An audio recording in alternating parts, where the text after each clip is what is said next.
দর্শক আপনাদের জানাই শুভেচ্ছা। আপনারা জানেন যে আব্দুল জলিলের একটি ঘর, আপনারা জানেন যে হাতীবান্ধা উপজেলার বড়খাতা পশ্চিম সারুডুবি গ্রামের গাইডবান এলাকার আব্দুল জলিলের যে সম্প্রতি কালবৈশাখী ঝড়ে তার একমাত্র থাকার ঘরটি কিন্তু ঝড়ে কবলে পড়ে যায়। বিষয়টি দেখে মিডিয়া কর্মী এবং সংবাদকর্মীরা তার বাড়িতে এসে আমরা সেটি নিউজ 24 টেলিভিশন এবং রংপুর টাইমস থেকে শুরু করে আরও একটি মিডিয়ায় আমরা প্রকাশ করার পর কিন্তু বিষয়টি নিয়ে বিভিন্ন জন দেখে এবং দেখে কিন্তু একজন পাটগ্রাম উপজেলার বাউরা ইউনিয়নের কৃতি সন্তান সে কিন্তু নাম প্রকাশের অনিচ্ছুক, সে কিন্তু তার এই থাকার যে টিনের ঘরটি করে দিয়েছেন এবং পাশাপাশি বড়খাতার আরও এক ছোট ভাই এই সংবাদটি দেখে কিছু সহযোগিতা করেছেন অর্থ দিয়ে এবং সেই টাকা দিয়ে আমরা একটি সুন্দর ঘর নির্মাণ করে দিয়েছি এবং ইতিমধ্যে আপনারা জানেন যে 9 ফুটা টিনের ঘর এবং আমরা ঘর করে দিয়েছি এবং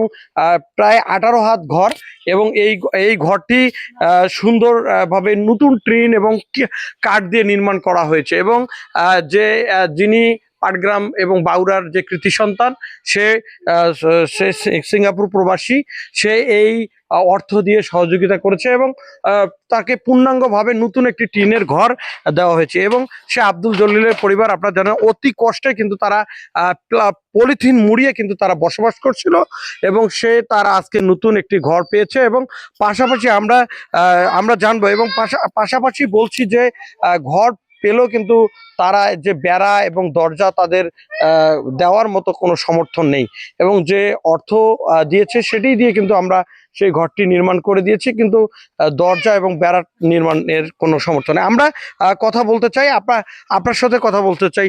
আপনি এই যে কি পেয়েছেন এবং কে দিয়েছে এবং খুশি হয়েছেন কিনা, তার জন্য দোয়া করবেন কিনা সে বিষয়ে একটু বলবেন। আসসালামু আলাইকুম। আমি আপনাদেরকে ডাকাছি কি জন্যে?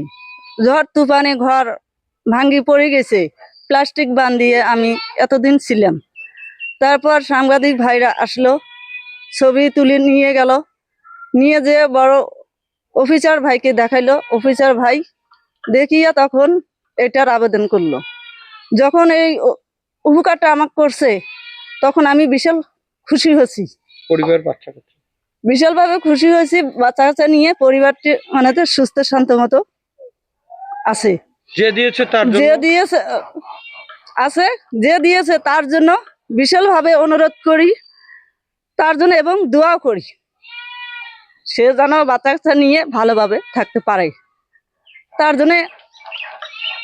ধন্যবাদ আপনাকে। আমরা শুনবো আব্দুল জলিলের কাছে। আপনার সাথে কথা বলতে চাই, কয় হাত ঘর পেয়েছেন, টিন কয় হাত পেয়েছেন এবং কয় ফুটা টিন দিয়ে ঘর নির্মাণ করেছেন? 18 হাত ঘর, 9 ফুটা টিন, 9 ফুটা টিন পাইছি। আল্লাহর রহমতে ধন্যবাদ দিলাম। ঝড় তুফানে যে এই গছ পরে একবারে থাকার ঘরটা একবারে চুরমার হয়ে গেছে। চুরমার হওয়ার পরে পলি টানে পলি তলে শুতে বাচ্চা কাচ্চা নিয়ে ওড়াল পরিবারটা নিয়ে শুয়ে রয়েছি।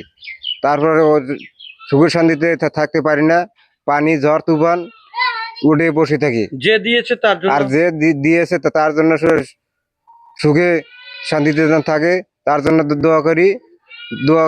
দোয়া যেন সে যেন পরিবার নিয়ে সারা জীবন যুগ জীবন কাটে। ধন্যবাদ আপনাকে।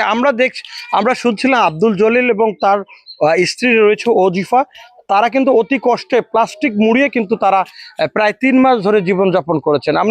আমরা যে ঘরটি দিয়েছে তা আমরা ধন্যবাদ জানাই এবং আমরা সবসময় মানবিক কাজগুলো করার আমরা চেষ্টা করি।